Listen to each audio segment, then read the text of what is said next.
السلام عليكم ورحمة الله وبركاته، متابعينا الغاليين. البطاطا دلوقتي يا حبايبي كتيرة في السوق وسعرها حلو قوي، ونقدر نجيب منها ونعمل طول الشتاء تدفينا وتدفي ولادنا ومغذية جدا. انا جبت كده، يعني جبت 2 كيلو بطاطا. بس انا هنقي منها اللي حجمها رفيع، عشان الطريقة دي عايزة البطاطا الرفيعة، لكن البطاطا الكبيرة دي عايزة الشوي او السلق. طبعا انا غسلتها كويس قوي، ودعكتها بليفه نظيفه كده، عاملاها غسيل الخضار، نزلي منها اي تراب اي طينه بعد ما تتنقع. طبعا بتتغسل بالليفه.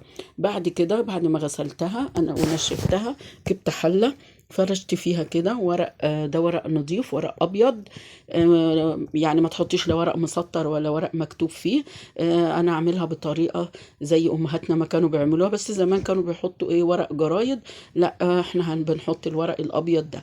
انا رشيت كده رشة قرفة ورشة سكر فوق الورق، وهبتدي ارص البطاطا اللي هي حجمها يعني مش كبيرة ولا صغيرة، لكن دي لو اتشوت هتبقى ناشفة، ومش هتبقى فيها يعني لحم كتير، فعشان كده احنا بنخلي البطاطا الكبيرة للشوي.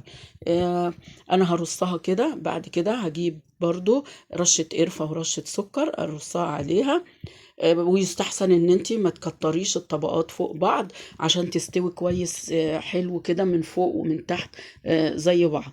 فاعملي رصة بسيطة كده، وعيدي تاني، يعني اعمليها مرة تانية.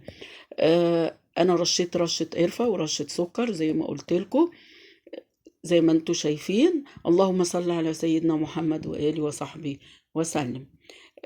طبعا احنا لازم نستفاد من كل حاجة. البطاطا مفيدة جدا ومغذية ومش بتتخن، دي مظلومة جدا. في قالوا عليها ان هي بتتخن، لا دي يعني بنستخدمها كمان في الرجيم. آه، انا كده رصيت البطاطا ورشيت عليها قرفة وسكر تاني. حطي بقى الكمية اللي انتي عايزاها. القرفة بتديها ريحة حلوة قوي بعد ما تستوي، والسكر برضو بيكرمل كده وبيديها ايه، تسكيرة حلوة قوي. بعد ما خلصت كده، جبت ورقتين تاني وافردهم كويس كده، اغطي بيهم الحلة كده. وبعدين هعمل ايه، هحط بقى شقشاق ميه كده، يعني حوالي نص كوبايه ميه مش اكتر. انا عايزاها تستوي برضو بميتها، مش عايزه اكتر لها الميه، مش عايزه اسلقها، لا انا عايزاها تستوي تعتبر استوت بالبخار مع السكر مع القرفه كده. آه، كده انا رشرشت عليها نص كوبايه السكر.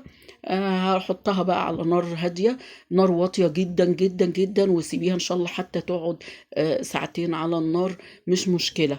هي لازم تستوي، يعني كأنها استوت على البخار، المية اللي فيها قليلة جدا. هتنزل بقى بقية المية مع السكر لما يسيح، هي هتدي ريحة جميلة جدا.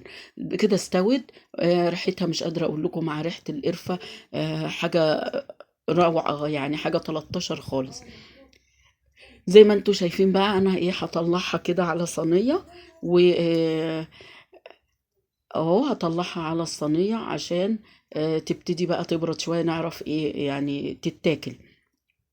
انا مش عارفة امسكها من كتر، شوفوا انا موطية عليها زي الشمعة، وبرضو ما خدتش وقت برضو على النار.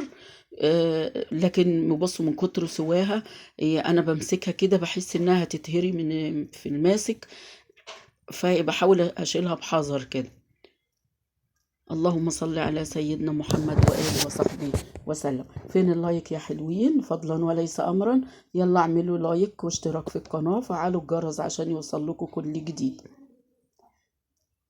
أنا بقى هشوفها كده، هفتحها قدامكم كده بالسكينة، حاجة مش قادرة أقول لكم على الريحة. ريحة القرفة جميلة قوي قوي قوي. طبعا أنا لازم هدوق منها. رجيم إيه وبتاع إيه، ما أنا برضو باكلها في يعني باكلها في الرجيم عشان ما بتتخنش. فاللي يقولك دي بتبوظ الرجيم بتبوظ الدايت، لا، دي الناس بتعتمد عليها كتير قوي في التخسيس. ريحتها مش قادرة اقول لكم، ريحة القرفة فحة عاملة ازاي، وطعمها خطير خطير خطير، وناعمة جدا ومستوية حلوة قوي. اعملي، وتمنها حلوة اهو، في السوق متوفرة وكتير قوي. كان زمان بنعملها يا إما مشوية يا إما مسلوقة أيام أمهاتنا، وآخرهم كانوا يحطوا بقى حبة السكر، حبة القرفة كده عليها ويسووها. لا إحنا بقى لقينا طرق جديدة. أنا عملتها قبل كده بمانجا وبكراميل، جربوا دي وقولوا رأيكم. مع السلامة.